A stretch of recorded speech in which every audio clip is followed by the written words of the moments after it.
Bon, ça y est, 2024 c'est enfin terminé, place à 2025 et c'était l'occasion pour moi de prendre le temps de faire un peu un bilan de cette année 2025 et aussi les objectifs de 2024. Bon déjà cette vidéo elle fait suite à la précédente que j'ai sortie il y a quelques jours maintenant qui revient un petit peu sur l'ensemble de mon parcours, donc si jamais tu me suis depuis quelques temps maintenant ou que tu viens de me découvrir et que tu ne sais pas encore d'où je viens, ce que je fais actuellement, etc. bah n'hésite pas à aller voir cette vidéo que ce soit dès maintenant ou après celle-ci pour en savoir un petit peu plus sur moi. Du coup, c'est parti pour cette première partie des objectifs de 2024.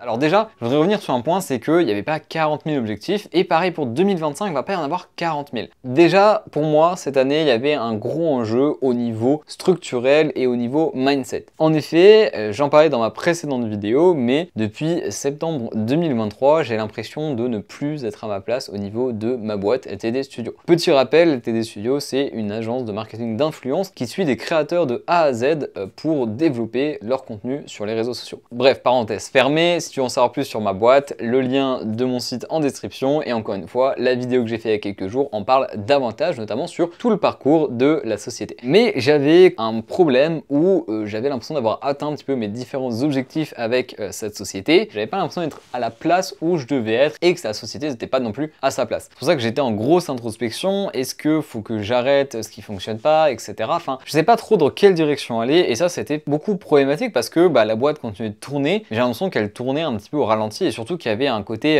un peu routine qui s'installait et qui me faisait chier, très clairement on va se le dire. Les journées commençaient à plus ou moins se ressembler en termes de gestion, en termes de projet, en termes de clients. Il n'y avait pas forcément de nouveaux clients, il n'y avait pas forcément de galères, il n'y avait pas forcément de grosses réussites, mais ça tournait. Ce qui peut paraître cool quand c'est rentable, parce que ça l'était pas non plus forcément pour autant. Donc d'un côté ça tourne mais c'est pas rentable et de l'autre, en plus de ça, j'avais pas l'impression d'être là où j'avais envie d'être. Donc ça c'était la problématique et j'ai envie de te dire, cette problématique elle est assez facilement, on peut assez facilement bosser dessus quand on sait où est-ce qu'il y a des problèmes. Et moi c'est vraiment ça la grosse question que j'avais sur cette année, c'est que je savais qu'il y avait des problèmes mais je savais pas où ils étaient, ce que c'était et comment passer à travers ça. Donc il y a eu déjà un gros travail d'introspection et je suis très content de ça et j'en ai retenu plusieurs choses. Déjà c'est que c'est très bien de faire attention aux gens avec qui on travaille, parce que moi c'est quelque chose que je fais énormément, de faire en sorte que les artistes avec qui je bosse, les prestataires, les salariés, les clients se sentent vraiment bien et de faire tout pour que ça se passe bien. Ça c'est une super chose et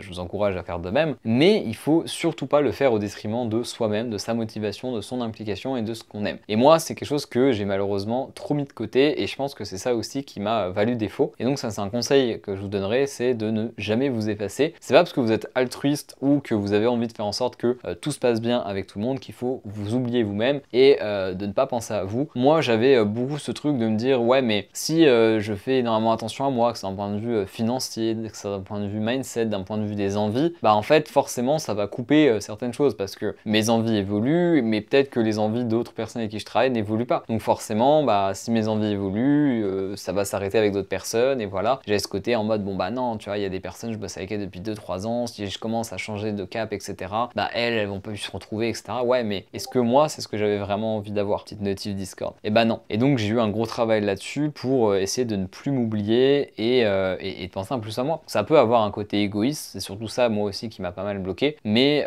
en fait tu te rends compte que en fait non, c'est juste que tu t'inclus dans l'équation de penser aux autres, donc tu penses aussi à toi et tu t'arrêtes de t'exclure. Donc ça c'est un premier truc. J'ai aussi travaillé beaucoup sur ma capacité à dire non, en tout cas ma capacité à ne plus tout accepter. Pendant un temps j'acceptais beaucoup de choses, que ce soit des projets pour des entrepreneurs, des projets pour des créateurs où je le sentais pas mais je me disais pourquoi pas. Et en fait voilà, là aussi j'ai eu un gros travail là-dessus et je pense qu'en fait c'est assez naturel aussi. J'en parle d'ailleurs dans mes accompagnements, mais quand on se lance, on a tendance à beaucoup accepter les choses parce que voilà, on débute. Pareil, il y a des fois il y a des créateurs qui étaient un peu que j'estimais beaucoup, mais dont je trouvais soit la rémunération pas folle, soit le projet en lui-même pas fou, mais j'acceptais parce que c'était machin. Et en fait avec du recul, je me suis dit ouais mais en fait c'est machin, mais est-ce que ça te correspond? Non, ça me correspond pas. Alors arrête de bosser avec machin, c'est pas parce que c'est machin que tu le regardes, etc., que faut forcément bosser avec lui. Donc ça c'est aussi un truc que je me suis dit, et aujourd'hui il y a des gens avec qui je bosse, enfin pour lesquels je regarde même pas forcément de base le contenu, pour lequel j'ai pas forcément une attache de fou au contenu qu'ils font, mais parce que derrière il y a tout un écosystème de travail que j'apprécie, il y a une personnalité que j'apprécie, et voilà, et donc ça marche dans les deux sens. Faut pas aller forcément vers quelqu'un que tu idéalises mais dont le travail te plaît pas, et à l'inverse tu peux très bien aller travailler avec des gens que tu regardes pas forcément plus que ça, mais avec qui ça va très bien se passer. Pour moi c'est dans cette dynamique que j'ai aussi évolué cette année-là et que je vous encourage à évoluer, et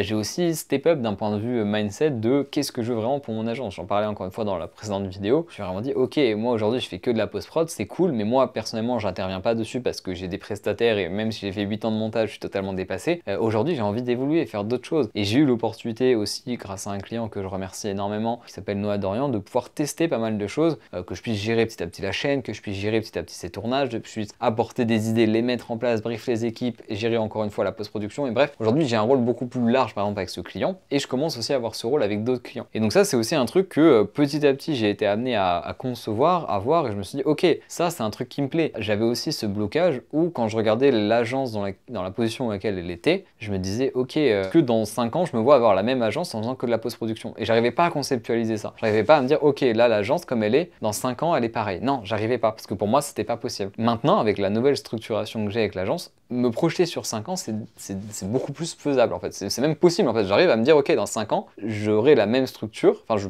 peux me projeter en ayant la même structure mais avec différents clients en faisant davantage de choses, enfin je me projette plus. Et donc ça c'est vraiment un truc sur lequel je pense avoir évolué, et donc ça atteint mes objectifs. D'un point de vue financier, je suis assez content aussi parce que l'année dernière j'avais fait un chiffre d'affaires de 100 000 euros, 112 000 exactement, et je m'étais dit ok, cette année je sais qu'il y a un gros travail de restructuration de mon mindset, de ma structure, etc. Donc je compte investir dans ce changement de cap. C'est pour ça que j'ai pris un accompagnement notamment avec Louis de Osmose, j'ai pris aussi d'autres accompagnements, des mini formations, etc. pour me former, faire évoluer mon mindset, faire évoluer aussi ma structure. Et donc tout ça, ça a des frais. Je crois que j'ai peut-être investi entre 10 et 20 000 euros dans de la formation, etc. J'ai même mis un petit peu de ma poche. Et donc tout ça réuni fait que je m'étais dit ok, cette année ça va être une année blanche, c'est-à-dire que je vais pas faire de bénéfices, je vais même peut-être faire de la perte, mais j'y étais préparé. L'année précédente j'avais fait 10 000 euros de bénéfices, donc j'avais un peu de réserve. Je me suis dit ok, c'est pas grave, cette année ça sera une année blanche. Si j'arrive quand même à atteindre le même chiffre d'affaires de 100K, ça serait incroyable. Après qu'il y ait du bénéfice de la perte, je m'en fiche. Je sais que cette année, mon objectif c'est pas faire de bénéfice, c'est de savoir dans quelle direction j'irai pour 2025. Et donc je suis trop content parce que là on est fin 2024, on est le 24 décembre d'ailleurs, joyeux Noël, et je sais dans quelle direction je vais pour 2025, et ça c'est génial parce que ok, cette année financièrement c'était pas top, mais peut-être que l'année prochaine je ferai 200K et peut-être que je vais faire 50K de bénéfices, ce que j'aurais peut-être pas fait si j'avais pas fait tout ce process de réflexion. Et ok, peut-être que j'aurais fait 10K de nouveau ou 20K de bénéfices cette année, peut-être que j'aurais fait 150K de CA, mais la réflexion n'aurait pas été la même, et donc la suite du développement n'aurait pas été la même. Donc là-dessus je suis trop content. Un autre objectif dont je suis trop fier, c'est mon accompagnement. Ça c'est une petite parenthèse par rapport à LTD Studio, ma boîte, mais j'ai lancé mon accompagnement en en juin 2024, accompagnement qui vise à accompagner les monteurs vidéo freelance à se lancer, à se structurer, à se développer, parce que c'est un truc au travers de mon agence et sur les réseaux que je vois beaucoup, des clients qui me disent putain, incroyable ce que tu fais en termes d'organisation avec ta boîte et tout, je galère trop moi à trouver des freelances, tout ça c'est trop compliqué, des freelances qui sont bons d'un point de vue technique, il y en a beaucoup, mais des freelances qui sont bons plus largement d'un point de vue organisation, livrabilité, etc., il y en a très peu. Et donc l'accompagnement il est là pour apporter tout ça aux freelances, parce que c'est vrai que c'est un truc en fait, beaucoup de freelances sont très bons techniquement parce qu'ils se forment en autodidacte, mais par contre derrière quand il faut gérer une activité, bien que une auto-entreprise c'est pas trop compliqué à gérer, mais ils ont un peu de mal. Et c'est pas que la partie gestion, c'est comment je fais pour trouver des clients, comment je fais pour bien gérer des calls, c'est des trucs qu'on n'apprend pas à l'école, et donc c'est normal qu'il y en ait beaucoup qui peinent à être bons là-dedans et qui peinent tout simplement à en savoir comment faire. Donc moi c'est toutes ces structures que j'apporte via un accompagnement, parce que le but c'est vraiment d'accompagner les monteurs pendant toute la durée de ce programme là, donc ça dure à peu près un mois, et même après, parce qu'après bon je les accompagne plus au quotidien à 100%, mais ils ont toujours un accès à ma communauté de ce programme pour continuer d'échanger. Il y a des lives aussi collectifs qu'on fait près 1 à 2 fois par mois pour faire un suivi un petit peu global avec tout le monde, et donc je suis trop content pour ça. J'ai pu tester un petit peu ce programme là avec différents monteurs qui ont atteint des superbes objectifs. J'ai fait un call collectif avec eux là il y a quelques jours, franchement je suis trop content parce que les objectifs qu'ils m'avaient donnés pour chacun au début des accompagnements ont été largement dépassés. Enfin il y en a, la plupart ils ont encore plein de choses à faire, mais ils ont gagné un temps énorme. Il y en a, quand on a commencé l'accompagnement, ils étaient en mode ouais moi dans 2 ans, enfin mon objectif c'est que dans 2 ans à la fin de mon chômage je puisse vivre du montage vidéo. Bon aujourd'hui ils en vivent pas encore, mais mais ils génèrent déjà des revenus très confortables en quelques mois. Ils ont quelques clients à droite à gauche et j'ai aucun doute que dans quelques mois, ils arriveront à atteindre cet objectif. Et donc ceux qui avaient l'objectif de faire ça en 2 ans, je pense que très clairement, ils le feront en peut-être 6 mois, en 8 mois, peut-être 1 an, mais ce sera toujours 1 an de moins que ce qui était prévu. Et ça, c'est incroyable. Et voilà, je veux pas me jeter des fleurs qu'à moi, parce que moi, j'apporte une structure, j'apporte des méthodes, j'apporte des tips. Derrière, il y a aussi un gros travail de leur part de mise en application. Il faut aussi le vouloir. Ils ont pris mon accompagnement, je leur ai partagé mes méthodes, derrière, ils l'ont mis en application et les résultats sont là. Voilà, c'est l'équation parfaite. Et donc pour ça, je suis trop content. Et donc voilà un petit peu pour clôturer cette année 2024 au niveau de mes objectifs. J'ai un autre gros objectif qui a commencé, qui est du coup aussi un objectif de 2025 et ça me fait une transition toute trouvée pour parler donc des objectifs de l'année prochaine. Parce que ça, c'est un objectif personnel dont je parle un petit peu depuis quelques temps sur les réseaux, mais j'ai pas trop parlé de ça non plus. Déjà parce que ça vous impacte pas forcément directement, ça m'impacte moi, mais c'est un changement assez majeur dans ma vie. Ça fait 2 mois, 3 mois que je suis un peu sur ce projet-là. Pour ceux qui suivent un petit peu, je vis encore actuellement chez mes parents pour des questions voilà, de budget et voilà, acheter c'est compliqué, louer c'est compliqué, tout est compliqué. Et donc j'ai la chance de pouvoir encore être chez mes parents. Mais c'est quelque chose qui me peine de plus en plus parce que je travaille au quotidien ici, il n'y a pas de souci particulier, hein, je me plais bien, etc. Mais travaille dans l'environnement où tu as fait ton enfance, où tu as vécu. Moi j'ai mon bureau typiquement dans ma chambre, bouger un petit peu, etc. Mais quand tu grandis, tu as envie de prendre t'as envie de prendre ton envol, quoi. Tu as envie d'avoir ton chez-toi, ton espace bureau, Enfin bref, en tout cas moi c'est mon envie. Peut-être que c'est pas l'envie de tout le monde à 23 ans, en tout cas moi c'est mon envie. J'avais déjà tenté en début 2024 de voir comment je pouvais faire, que ce soit d'un point de vue loué, d'un point de vue acheté. J'avais essayé de voir en colocation par exemple. J'étais pas forcément tombé sur des résultats concluants et je me suis remis dessus en septembre. J'ai été ouvrir des portes que voilà, je me suis forcé à faire des choses. Je me suis dit ok, de toute façon là, je vais faire comme avec ma société. Je vais tout tenter. Et au pire ça passe pas, j'aurais rien perdu. Genre j'aurais pas investi spécialement d'argent, j'aurais juste investi du temps et au pire des cas, tout ce temps-là, il sera pas en vain parce que j'aurais peut-être appris que telle chose c'est pas possible parce qu'il y a ça.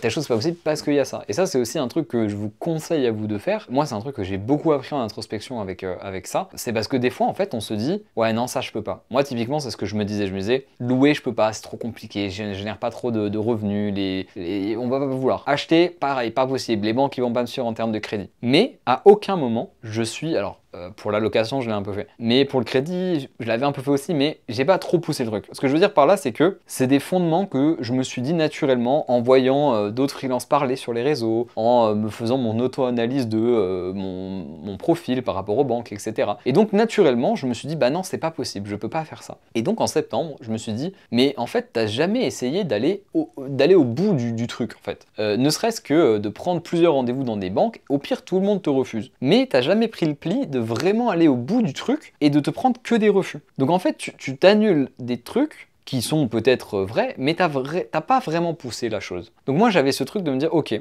je vais y aller, et je vais y aller à 1000%. Je vais contacter plein de banques, je vais voir ce qu'il est possible de faire, je vais contacter aussi un courtier, je vais aller voir des notaires, je vais aller voir des avocats, des comptables, par rapport aussi à ma boîte, comment je peux essayer de faire des choses. Bref, j'ai été voir plein de personnes, et là j'ai commencé à voir qu'il y avait des petites brèches qui se sont ouvertes. Des petites, hein, très petites, hein. On me disait clairement, voilà, il y a très peu de chance. Mais voilà, une petite brèche, et puis tu commences à rentrer dans cette brèche, et puis après tu discutes, et puis tu vois que la brèche elle s'ouvre, elle s'ouvre, elle s'ouvre. Et donc voilà, et donc je vais pas en dire trop parce que j'ai filmé un petit peu tout ça, et puis en fait le projet en lui-même n'est pas encore finalisé. Je vous dis pas d'ailleurs si c'est de la location, si c'est de l'achat, si c'est, il y a que ces deux trucs là, hein. Si c'est de la colocation, ouais, à la limite. Bon du coup vous savez que c'est pas ça vu mon raisonnement. Mais bref, je vous en dis pas plus, mais il faut savoir que voilà, ça fait 2 mois, 3 mois que je suis sur un projet pour m'émanciper d'un point de vue structurel, voilà. Ça peut être un nouveau départ. Les brèches sont petit à petit ouvertes, et là ça fait 3 mois, donc les brèches sont vraiment pas mal ouvertes. Mais il y a encore un petit pourcentage de malchance que tout tombe à l'eau. Je croise les doigts pour que non. Normalement je devrais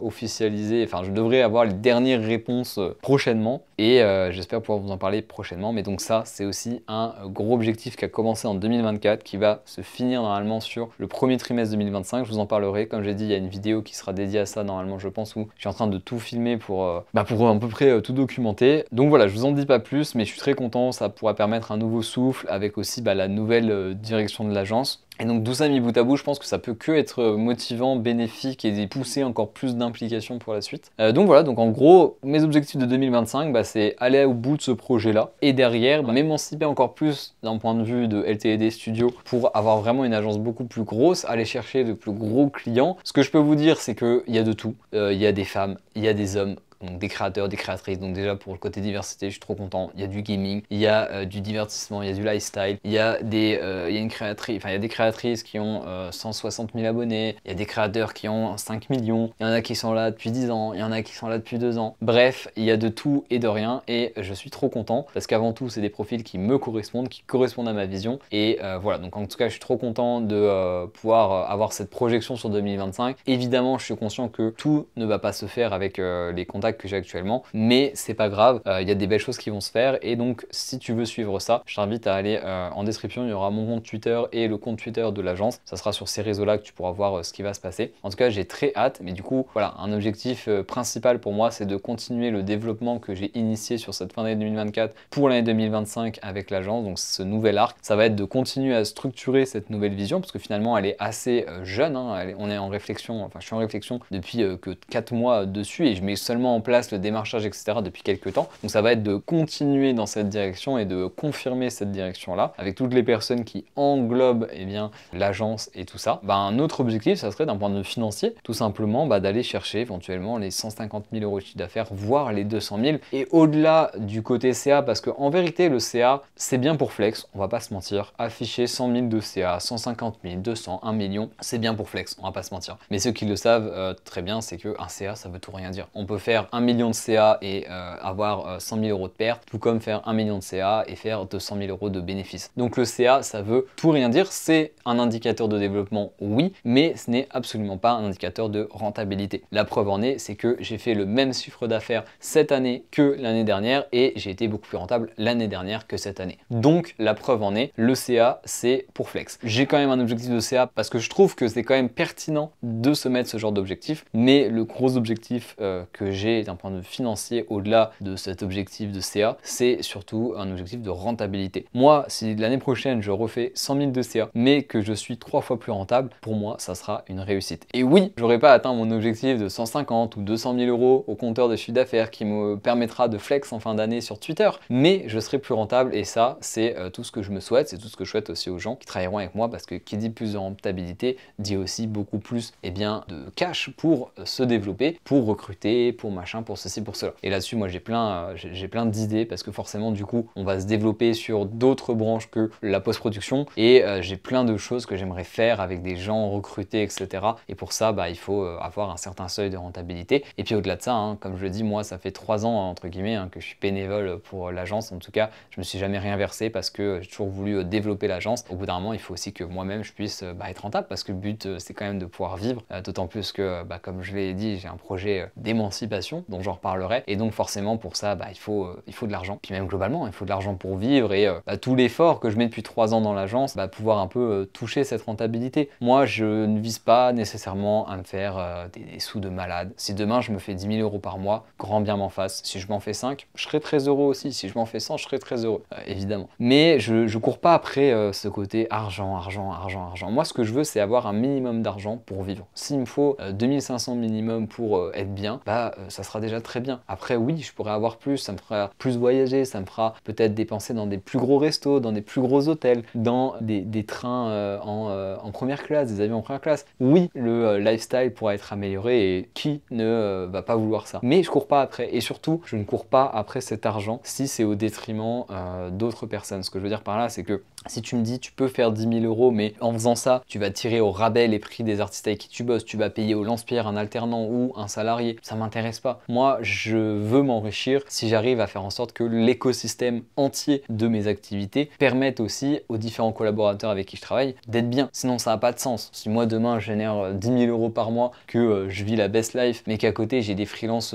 où je tire leur prix au rabais, des clients que je surfacture et que je crée une marge de fou entre moi et les artistes, ça n'a pas de sens. Par contre, si demain, j'arrive à bien payer les gens avec qui je bosse et qu'en plus de ça, j'arrive à me faire une bonne marge, ce qui me permet de toucher des sommes raisonnables tous les mois, bah, je serais très content. En tout cas, c'est mon objectif. Mais encore une fois, pour revenir un petit peu à ces 3 dernières années avec ma boîte, l'objectif pour moi aussi en 2024, ça va être de beaucoup plus penser à moi. Encore une fois, c'est pas dans le sens de plus penser à moi au détriment des autres, c'est surtout en fait de m'inclure dans l'équation et en fait de penser à moi en plus des autres et pas au détriment des autres. Et ça nuance et c'est très important. Dernière petite chose, c'est au niveau de mon accompagnement parce que cette chaîne est quand même dédiée à ça. J'en ai parlé sur mes réseaux sociaux, mais je vais sortir une V2 de mon accompagnement. J'ai trop hâte. Déjà parce que je trouve que cette V2 va se rapprocher encore plus de ce qui pourrait me correspondre à moi en termes de fonctionnement. J'ai pu tester la V1 avec des personnes géniaux et comme je le disais, ils ont atteint des objectifs que j'aurais jamais pensé qu'ils atteindraient et puis même eux, donc c'est trop bien. Là, j'ai envie d'aller encore plus loin. Je pense que je peux encore plus avoir un impact pour d'autres personnes et surtout dans la manière dont je peux amener ça, je pense que je peux le faire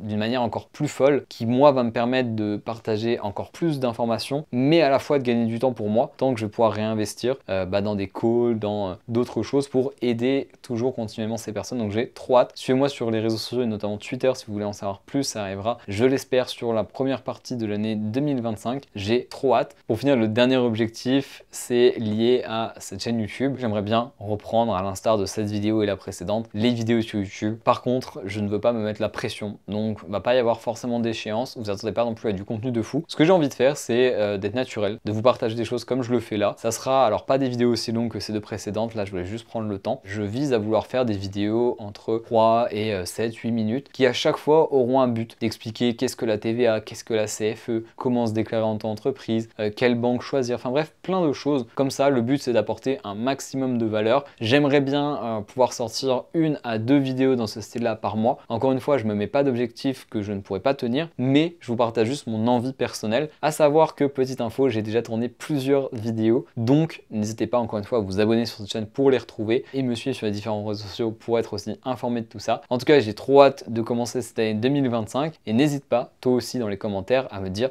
quels sont tes objectifs pour cette année et aussi quels étaient tes objectifs de 2024 et est-ce que tu les as atteints. En tout cas, merci encore d'avoir regardé cette vidéo. On se retrouve très vite. Ciao!